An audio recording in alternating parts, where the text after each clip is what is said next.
MCN et AVA vous présentent votre magazine agricole.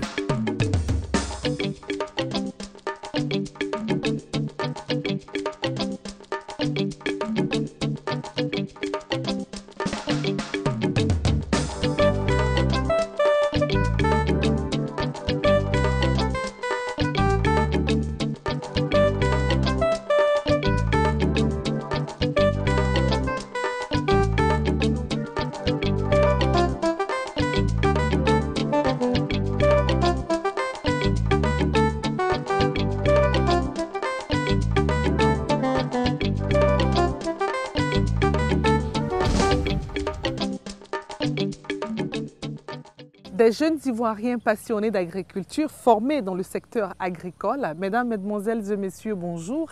Tel sera le sujet que nous aborderons tout au long de ces 26 minutes. Vous le savez, nous nous retrouvons tous les dimanches en 15 sur RTI 1 pour parler d'agriculture, pour parler des ressources animales et halieutiques. Nous encourageons tous les jeunes sans emploi à se mettre ensemble, à se former et à s'investir dans l'agriculture. Allons-y à la découverte de ces braves paysans. On se retrouve juste après le reportage. La crise de l'emploi, l'insertion des jeunes demeure un souci quotidien aujourd'hui dans de nombreux États à travers le monde. Malgré cela, la jeunesse africaine, bien que demeurant dans des territoires où le divin créateur a pourvu en ses sols fertiles, propices à l'agriculture, continue de croire en un Eldorado en dehors du continent. Facteur des grandes migrations périlleuses qui causent des aventures le plus souvent macabres dans les océans entre l'Afrique et le reste du monde. Toutefois, certains jeunes diplômés, éclairés par les acquis de leur formation et inspirés par des modèles de réussite dans le domaine agricole, ont décidé eux, de vivre plutôt leurs rêves sur leur terre.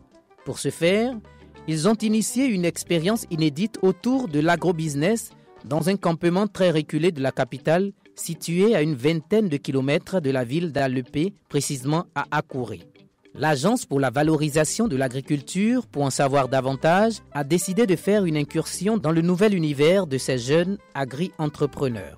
Là, le président de la plateforme relate l'historique de leur initiative et leur mode de fonctionnement. La CEPACI est une association de 695 membres, dont 205 femmes, tous titulaires d'un brevet de technicien supérieur. La superficie totale sur laquelle nous travaillons pour l'instant, c'est 1 hectare. 3 quarts de cet hectare-là, c'est-à-dire 7500 mètres carrés, est utilisé pour la production du piment, notamment la variété Bixon. Et le 1 quart, c'est-à-dire 2500 mètres carrés, pour la production de choux. La CEPACI est née à l'issue de plusieurs concertations entre les techniciens agricoles, c'est-à-dire ceux qui exercent déjà, et les futurs techniciens, ceux qui sont sur les bancs. Le souci était que toutes ces personnes étaient confrontées aux mêmes défis, notamment l'insertion, juste après la formation. La CEPACI a vu le jour le 16 septembre 2013. Il y a des techniciens qui sont chargés du suivi et de la supervision des différentes activités sur le terrain, notamment la production écologique, l'agroécologie, production bio dans les différentes localités où nous sommes passés. L'expérience nous a montré qu'il est utile de pouvoir faire du bio. Dans la mesure où les sols s'appauvrissent de jour en jour, se dégradent, donc il faut trouver une technologie pour pouvoir les renouveler. C'est pourquoi nous avons opté pour l'agroécologie. Très enthousiaste, il présente les résultats des différentes cultures vivrières que lui et ses compagnons développent sur ses parcelles. Ici, nous sommes présentement à notre 6e mois dans ce village. Mais pratiquement, ça fait 2 mois maintenant qu'on a mis les différentes cultures en place. Premièrement, nous avons commencé par la pépinière qui dure environ 45 jours. Et après le stade de pépinière, il y a le stade en plantation qui consiste à pouvoir préparer non seulement le terrain de plantation, c'est-à-dire confectionner des billons. Après la confection des billons, faire des poquets, les amender. Après l'amendement, faire le repiquage. Et après le repiquage, l'entretenir progressivement jusqu'à ce qu'il soit à ce stade-là. Et en moyenne, nous sommes prêts à pouvoir recevoir 10 tonnes sur cette superficie-là. Il y a le marché local, notamment celui d'Alepé et celui d'Abidjan, notamment le marché Gouro. Bien que formés aux techniques modernes de fertilisation dans leurs études agropastorales, ces jeunes respectueux de l'environnement expérimentent des pratiques bioécologiques pour combattre les insectes et ravageurs de leur production de piments et de choux. Chacun spécialiste dans la tâche à lui confier. Au niveau des bioinsecticides, nous allons utiliser 2 gousses d'ail, et macérer ces 2 gousses et le mélanger dans 1 litre d'eau. Et laisser reposer pendant 24 heures. Ensuite, passer à l'application.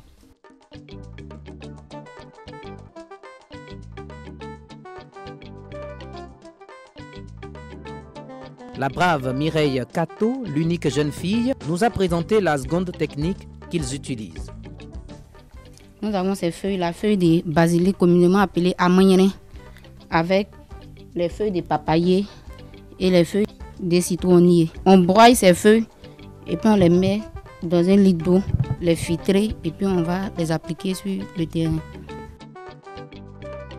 Soulignons que leurs appropriations des techniques bioécologiques ne s'arrêtent pas à ces méthodes précédentes. Ils élaborent aussi des procédés de compostage pour fertiliser leur sol. Pour faire du compost, il faut d'abord confectionner 3 fosses de profondeur 1 mètre, mais de longueur variable. Il faut aussi avoir à proximité des fosses un coup d'eau, soit un puits. Il faut aussi le matériel végétal que sont la paille, les débris domestiques et la fiente. Ensuite, il faut découper la paille en petits morceaux. Il faut appliquer de la cendre dans la fosse, disposer dans la fosse les éléments les plus grossiers dans une couche de 20 à 30 cm. Ensuite, l'arroser. Après l'arrosage, on met une deuxième couche de 20 à 30 cm de fiente, qui est l'élément qui se décompose le plus facilement. Ensuite, mettre la 3e couche, qui est l'élément le plus fin. Ensuite, reprendre ce procédé jusqu'à ce que la fosse soit pleine. On arrose et on ferme avec une bâche. Chaque 15 jours, il faut arroser le compost. Après 30 jours, il faut faire tourner le compost, c'est-à-dire passer de la première fosse à la 2e fosse en reprenant le même procédé de remplissage. Et on arrose et on attend encore 30 jours et on passe de la 2e fosse à la 3e fosse. Au bout de 90 jours, nous avons du compost qui est mûr et prêt à être utilisé en plantation. Pour mieux apprécier l'étalage sur les plantes, M. Bruce Stéphane, spécialiste étalage, nous a orientés sur les modes d'usage. Pour l'appliquer, il faut 300 à 400 grammes de compost, c'est-à-dire 2 mains jointes. On l'étale autour des pieds des plants en formant un anneau de distance 10 cm. On l'applique dans un premier temps après le premier saclage. Dans un deuxième temps, au talage s'il n'y a pas eu d'amendement. Tous les habitants saluent le sens de la portée de ce travail en équipe de ces jeunes sortis fraîchement de l'école, au point même que l'estime suscitée a galvanisé certains à s'inscrire dans leurs aventures. Notre intervention ici va dans le sens de l'adhésion à ce projet, puisque dans nos villages maintenant, les jeunes ne sont pas très informés sur l'utilité, non sur l'importance du travail de la terre. Et nous sommes là pour accompagner nos amis, nous imprégner des réalités et aller informer nos camarades jeunes du village de s'adonner à cette activité de la terre qui nourrit son homme. Le dynamique président tient à rappeler aussi que cette expérience n'est pas la seule et que d'autres champs pilotes accueillant d'autres étudiants en fin de cycle ont permis à ces derniers de soutenir leur diplôme en agriculture végétale. L'objectif principal de l'ACEPACI, c'est de promouvoir l'insertion des jeunes techniciens agricoles. Nous avons pu installer un nombre de 14 personnes à Bassam. Ici, ils sont au nombre de 10 personnes. Et à Beauville, ils sont au nombre de 20 personnes. Et au-delà de ça, il y a chaque année des étudiants qui sortent des écoles de formation que nous accueillons par vague. Tout dernièrement, il y a une vague de 50 personnes qui ont fini, qui sont rentrées. Ayant bénéficié de l'appui financier et matériel de certaines structures pour la réalisation de ces champs, c'est à juste titre que le président de l'Association des clubs d'étudiants professionnels en agriculture de Côte d'Ivoire, ACEPACI, a tenu à exprimer leur gratitude et lancer un appel. Je veux donc dire merci au FIRCA qui, depuis 2014, n'a cessé de nous accompagner à travers son directeur exécutif, Dr Aka Anima. Dis aussi un grand merci à l'INADONS Formation Côte d'Ivoire à travers sa directrice, Mme Kone. Merci à l'Agence de la variation de l'agriculture à travers sa présidente, Mme Jennifer, pour leur assistance, pour leur accompagnement, pour l'idée de pouvoir promouvoir les métiers de l'agriculture.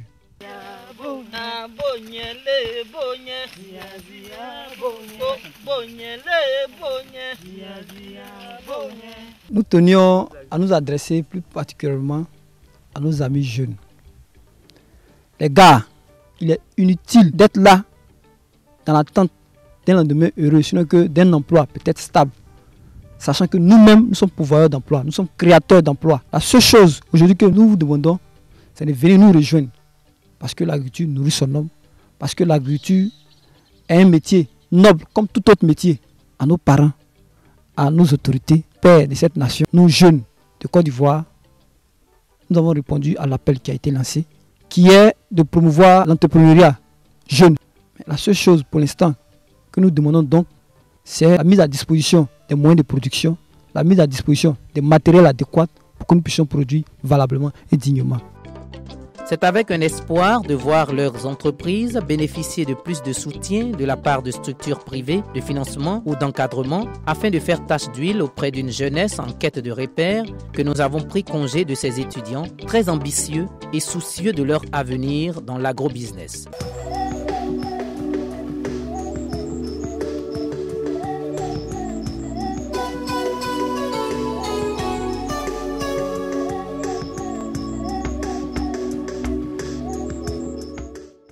INADES Formation Côte d'Ivoire, dans sa mission de promotion et d'accompagnement du monde rural, de l'agriculture familiale de façon particulière, a entrepris ces 3 dernières années d'accompagner la CEPACI dans sa mission et dans ses objectifs. Et ici, dans le cadre de l'accompagnement au niveau de la CEPACI, c'est un appui conseil, un appui à la mise en relation avec des partenaires privés publics au niveau national et international. Et cette année, l'année 2016, a vu l'adhésion de la CEPACI à un mouvement agroécologique sous-régional qui avait pour but de protéger les ressources naturelles, c'est-à-dire l'eau, la terre et les semences.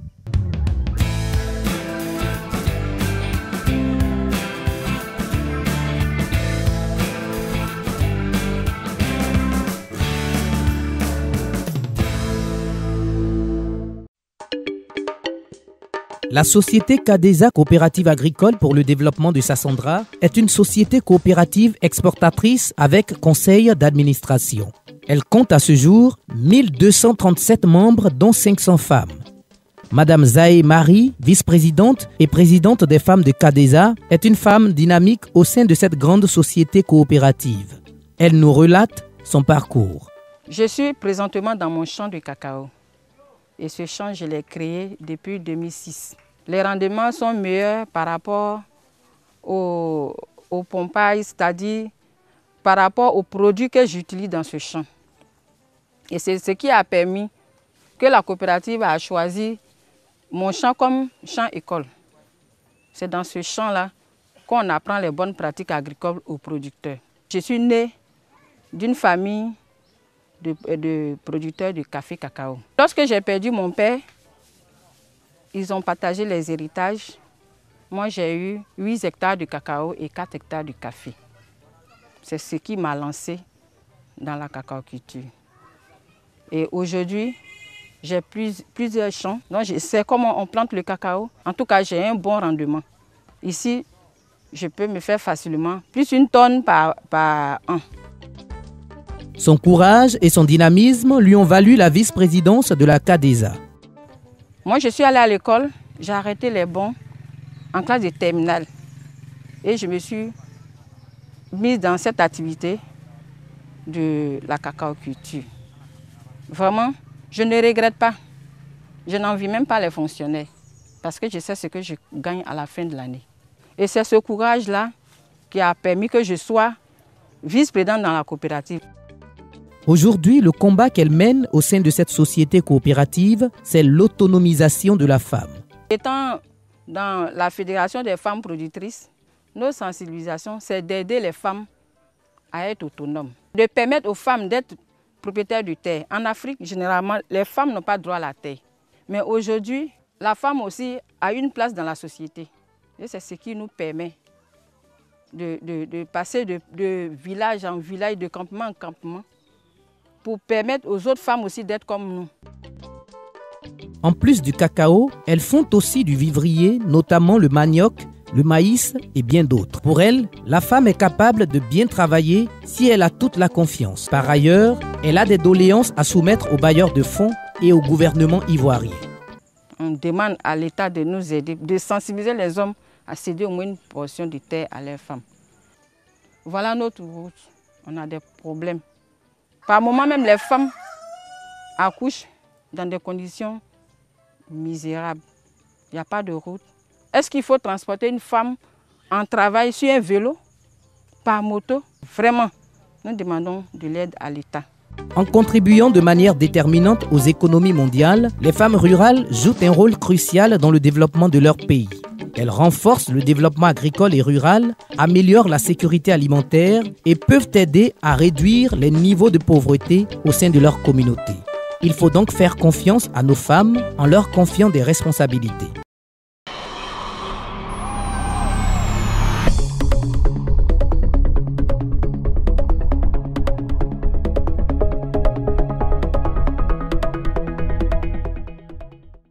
Le chômage prend de l'ampleur dans tous les secteurs d'activité avec une population de plus en plus croissante en Côte d'Ivoire. Pour y remédier, l'État de Côte d'Ivoire a décidé de faire une sensibilisation à travers des ministères, surtout celui de la jeunesse, afin que l'entrepreneuriat permette de réduire ce fléau, source de pauvreté et d'instabilité d'une nation.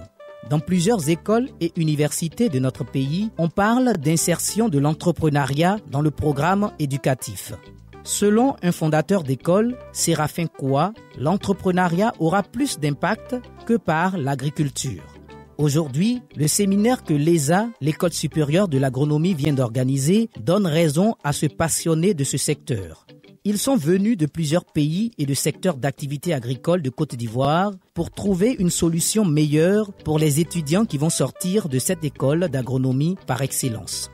Dans cet atelier, il est question d'inviter des experts internationaux, notamment venus de la France, du Maroc, du Ghana et des hauts cadres de l'administration ivoirienne venant d'Abidjan, de Féké et de Korogo. Et à cet atelier aussi, nous avons des enseignants-chercheurs et des étudiants pour réfléchir ensemble sur le devenir de nos maquettes pédagogiques dans le sens donc de mieux former les ingénieurs agronomes pour le développement agricole durable de la Côte d'Ivoire. À cet atelier, il a été question de l'auto-emploi. S'il y a 30 ans, on formait essentiellement pour l'administration publique, de plus en plus, cette réalité est remise en cause parce qu'il y a un bon pan en termes d'auto-emploi, en termes d'entrepreneuriat, que nos étudiants n'envisagent pas le plus souvent. Alors, depuis 5 ans, nous avons donc entrepris des réformes de sorte à donner les outils et toute l'aptitude psychologique aux étudiants de sorte à pouvoir explorer les voies de l'auto-emploi dans lesquelles ils peuvent eux-mêmes créer des entreprises viables qui peuvent donc employer d'autres personnes et cela va lutter nécessairement contre le chômage des jeunes et créer des emplois en vue d'un meilleur être de la population ivoirienne. Pour le directeur de l'ESA, la majorité de nos agronomes qui occupent les hautes fonctions des administrations publiques ou privées sont venus de l'ESA. C'est sous leur direction que nos paysans sans diplôme travaillent pour faire de la Côte d'Ivoire un pays agricole par excellence et premier producteur de cacao, de noix de cajou et autres. Le changement climatique semble montrer leurs limites ces dernières années. D'où la nécessité de voir les étudiants venus de l'ESA se chausser les bottes. Mis en vigueur depuis le 5 mai 2014, le projet d'appui au secteur agricole en Côte d'Ivoire, PESAC, s'inscrit dans le cadre du Programme national d'investissement agricole, PNIA, du ministère de l'Agriculture et du Développement rural et se veut un instrument de mise en œuvre du pilier agricole du Plan national de développement, PND, 2012-2015. L'objectif de développement du PESAC est de contribuer à la réduction du taux de pauvreté des petits producteurs agricoles par des activités visant l'amélioration de l'accès aux technologies, au marché et l'amélioration de la gouvernance des filières cacao, EVA, palmier à huile, coton et anacarde, 5 cultures d'exportation potentiellement porteuses de croissance et significativement contributives à la balance commerciale et au PIB. Après 2 ans de mise en œuvre, le projet a enregistré des résultats significatifs qui donnent lieu à un début de changement au niveau des bénéficiaires. C'est donc pour passer au peigne fin ces actions qu'une délégation représentative de plusieurs structures étatiques a décidé d'organiser une mission de suivi des activités sur le terrain, spécifiquement dans la filière cacao. À cet effet, le périple a conduit la délégation dans plusieurs villages de la région du Nawa à Soubré. De Nyobonyo, Badayo, à Kodiayo, en passant par Obrouayo, l'on a pu visiter des réalisations d'infrastructures sociales, pompes à hydraulique villageoises, écoles, dispensaires, ainsi que des champs-écoles paysans supervisés par l'ANADER où des plantations victimes de la maladie du Scholenschut sont en phase de régénération avec des vergers et fèves enrobés développés par le CNRA. Certains de ces producteurs bénéficiaires de champs pilotes nous expriment leur enthousiasme et attente. Moi, j'étais mécanicien, j'étais à Soubré. Bon, j'ai fait 8 ans dans la mécanique. À un certain moment, j'ai voulu venir voir mes parents pour qu'on puisse me donner l'argent pour faire mon garage. Donc j'arrive au campement, je rentre dans la plantation. Quand je vois le champ, vraiment, ça ne m'a pas plu. J'ai essayé de rencontrer un ANADER pour qu'il puisse m'aider à entretenir ma plantation. Dans les premiers temps, ils sont venus, ils m'ont montré comment faire la taille, comment entretenir, mettre de l'engrais. En tout cas, première année, c'est ce que j'ai fait. Donc, quand je faisais la taille, mes voisins, mes parents me disent « Mais toi, tu vas gâter le champ là. Pourquoi tu es en train de couper le cacao là comme ça ?» Mon formateur me disait qu'il ne faut pas l'écouter, il faut travailler. En tout cas, 1 an, 2 ans après, j'ai commencé à avoir beaucoup de cacao. Moi, j'étais content, tout le monde était content de moi. Après ça, on a découvert la maladie Scholenschut dans une partie de mon champ.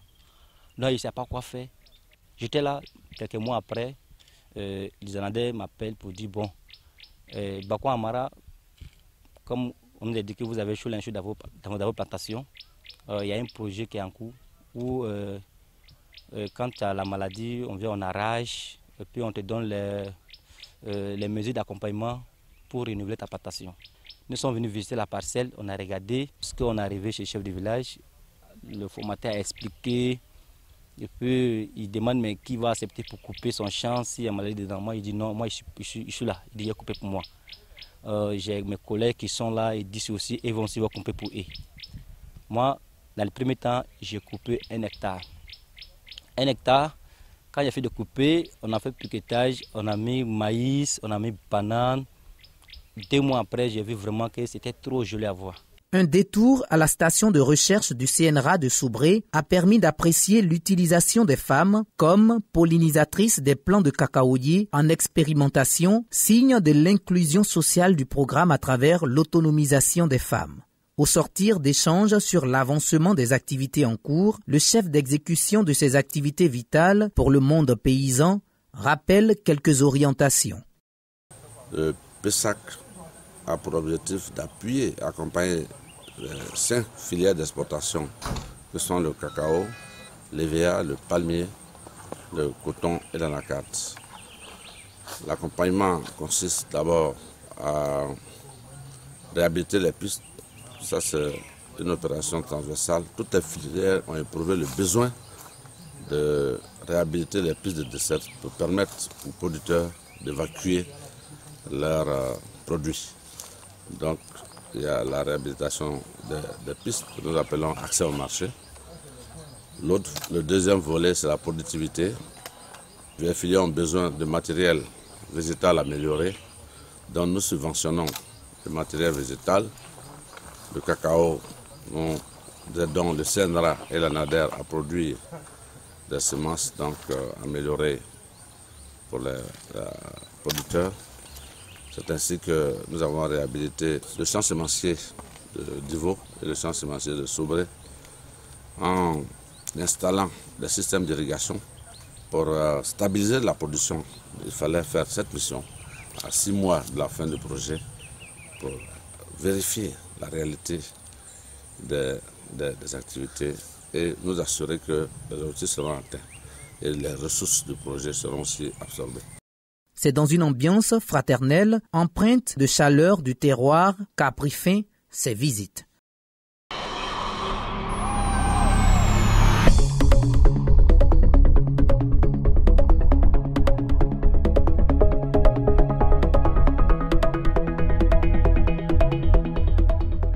À l'Agence pour la valorisation de l'agriculture, nous disons que l'avenir de la Côte d'Ivoire repose sur l'agriculture. Nous encourageons donc tous les jeunes à s'intéresser au travail de la terre. Également, le gouvernement a aidé tous ces jeunes-là à être formés dans le secteur agricole et leur trouver des débouchés. Vive l'agriculture, vive les ressources animales et halieutiques pour une Côte d'Ivoire plus prospère et émergente à l'horizon 2020. Pour tous ceux qui souhaiteraient revoir nos émissions, vous pouvez aller sur notre site internet. Nous attendons également tous les partenaires qui interviennent dans le secteur agricole à associer leur image à cette émission qui valorise l'agriculture depuis près d'une décennie sur cette télévision nationale. Rendez-vous dans 15 jours. Au revoir. MCN et AVA vous ont offert cette émission.